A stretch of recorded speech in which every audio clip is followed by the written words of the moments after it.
I was working here in the late 90s when one of our research associates, who was volunteering for the museum, discovered this specimen in the Bisti wilderness area up between Cuba and Farmington.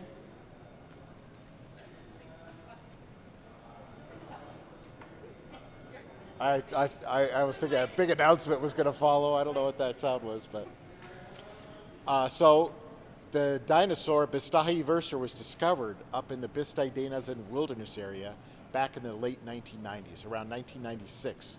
And it was found by a research associate here, Paul Seeley. He was looking for dinosaur fossils, and he took me out to the site, and I verified that it was indeed a big, important dinosaur. And we went back after getting the necessary permits and collected it during the summer of 1998. How did you feel about the discovery, and why is it so important? Very, very excited about the discovery. It's the most complete tyrannosaur ever found in New Mexico. Complete skull.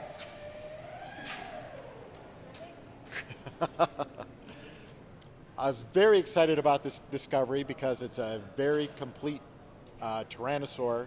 It's the most complete tyrannosaur found in the American Southwest. And how is it related to the T-Rex? It's a distant cousin to Tyrannosaurus rex, but still a close relative. I mean, belongs to the same family of dinosaurs. They were the peak predators during the late Cretaceous of the northern hemisphere. And why is this better suited for our museum? Bisti verser is known only from New Mexico. So Tyrannosaurus rex is known from many specimens from all over Western North America. Bisti verser is known only from here. And Stan?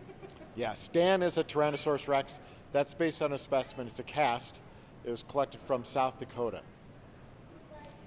So why do you think our Japanese partners chose the Bisti beast to model their robotronic dinosaur after? I think they chose Bisti verser because it is a lesser known of the tyrannosaurs. Something unique to New Mexico, and they were collecting specimens to put on display, compiling a bunch of specimens, I should say, and they were looking for sort of a New Mexico angle. How accurate or realistic do you feel the robotronic dinosaur will be? Well, there's some things we don't know. We don't know what colors they were. We think they probably had feathers, and so there's some artistic license involved, but I think generally speaking, the body form, the proportions, all that is very, very realistic. Anything else you feel is important to add? We don't know what kind of sounds they made. So our dinosaur roars and makes a lot of noise. It's possible that they sounded more like birds, maybe a little more subdued sounding. I've got a couple just in addition. Sure thing. Just in taking Stan down, how sad are you to see Stan go? Of course, it's always sad to see a dinosaur being taken down from display. I love dinosaurs. I love Tyrannosaurus rex, but let's give somebody else a turn. Okay, let's give a dinosaur known only from New Mexico a chance to be highlighted in our museum. What are the difference in sizes between the two? I didn't realize that they were different species. Yeah, Tyrannosaurus rex is the biggest of the tyrannosaurs. It was the biggest and the very last. It had a skull about 5 feet long. The Bisti verser is smaller. Its skull's only about 3 feet long.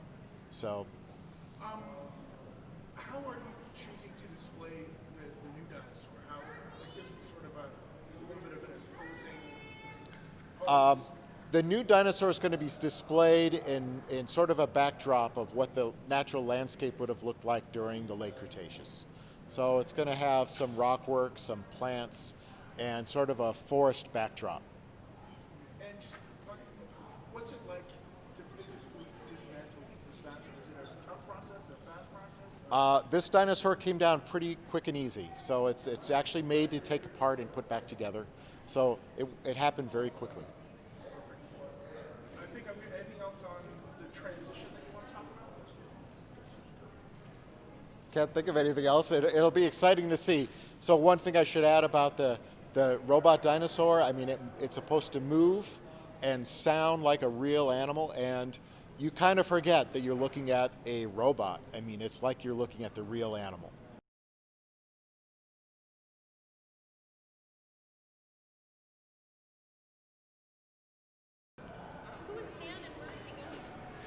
Stan is a Tyrannosaurus Rex who has been a part of the museum since, I believe, 2006. And he's going on tour. He's going to the Farmington Museum up in Farmington, New Mexico, and probably some points after that. Those are still being worked out where he'll go after that. But he's going to go on the road for a while to make room for our new dinosaur. Tell us the process for taking Stan down. Stan is kind of built up in sections. He's modular, so it actually is intended to come apart. So it wasn't too bad. It surprised me. It went pretty quickly this morning. So it just kind of comes apart in major sections and then some smaller pieces attached to that. Interestingly enough though, because between the head and the tail, you have to kind of keep it in balance. Otherwise it gets kind of tippy. So you kind of take a little bit off one part and then a little bit off another. So what happens next after he's fully taken down? After he's fully taken down, we're going to load him in a truck. My crew and I are going to Farmington on Wednesday, and we're going to set him up on Thursday, and we might be dodging a few raindrops from what they're saying, but hopefully the trip will go well and we'll get him set up there by Friday. So a new dinosaur will take Stan's place. Why is this better suited in New Mexico? Well, because it is a New Mexico dinosaur. You know, the Bisti Verser, it actually is unique to New Mexico, so yeah, it dials in a little closer to our museum, I think. And the other thing about it too, it's you know, a cast is great and to look at the skeleton, but the realism that this new Tyrannosaur is going to offer, I think, is going to really kind of make it kind of come to life for people a little bit, I think. Right. And when will the new exhibit open? Well, we're still working on that. We're hoping to have everything pretty well dressed out by around July 4th in terms of the environment that we're building, but that may or may not be completely finished at that time. And then we're going to be adding some interactives to the space afterwards, which is going to be kind of an ongoing project. So that's going to take a little while after that. Why do you think this is exciting? Well, you know, to me, I think it's really exciting because, you know, we see fossils of dinosaurs and those are great. But, you know, of course, we don't have any photographs from that period of time. So, you know, paleo artists will illustrate what these dinosaurs looked like, and then things like this animatronic dinosaur again will help to really, I think, bring it to life for people, what these animals really looked like. No, other than that, it's just a really exciting time for us. I think this is the first of a lot of changes that we'll be seeing in the new museum, here in the coming year or two. You know, our funding picture has improved a bit, so we can make some improvements to the exhibits. And so this is kind of the first. It's going to kick off a few things for us. So it's an exciting time to be here at the museum. Actually.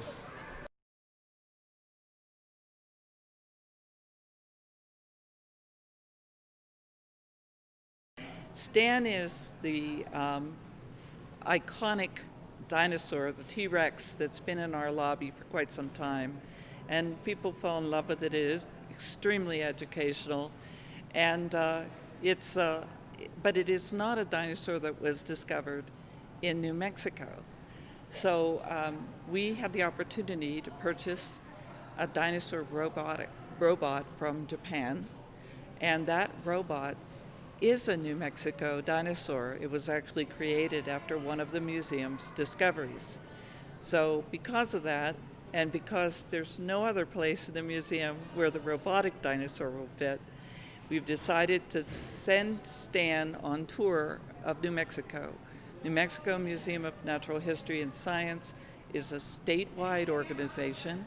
We do statewide outreach, and this way we can send Stan right around the state in places that don't have a real T-rex to show the people that are there.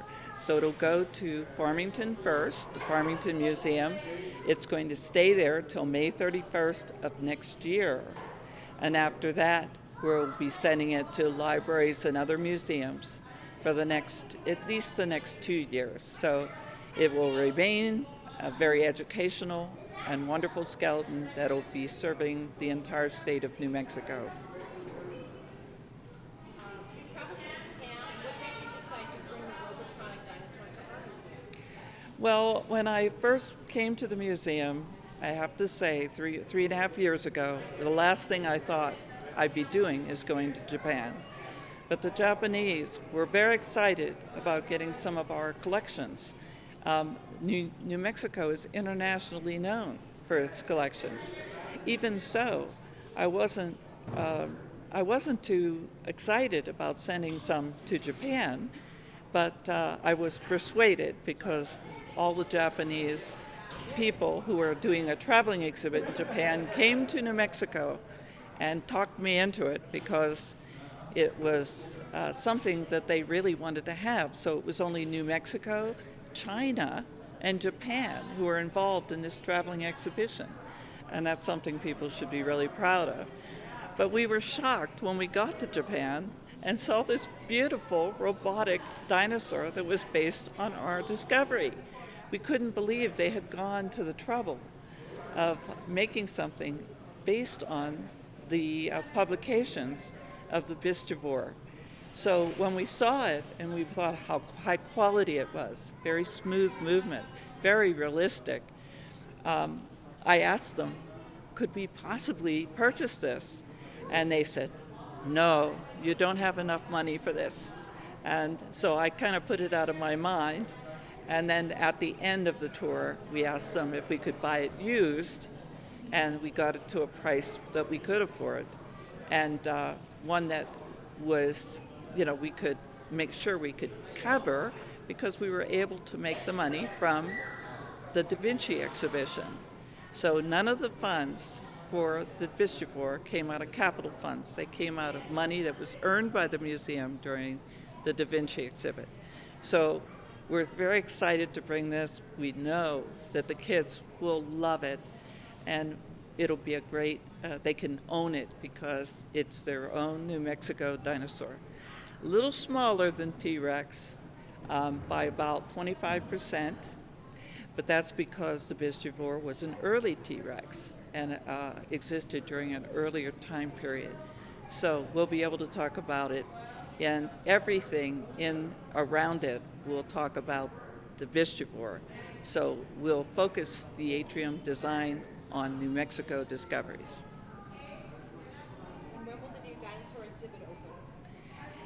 Well, I think that if people came after the technicians for Japan leave at the end of May, they might be lucky enough to get a preview.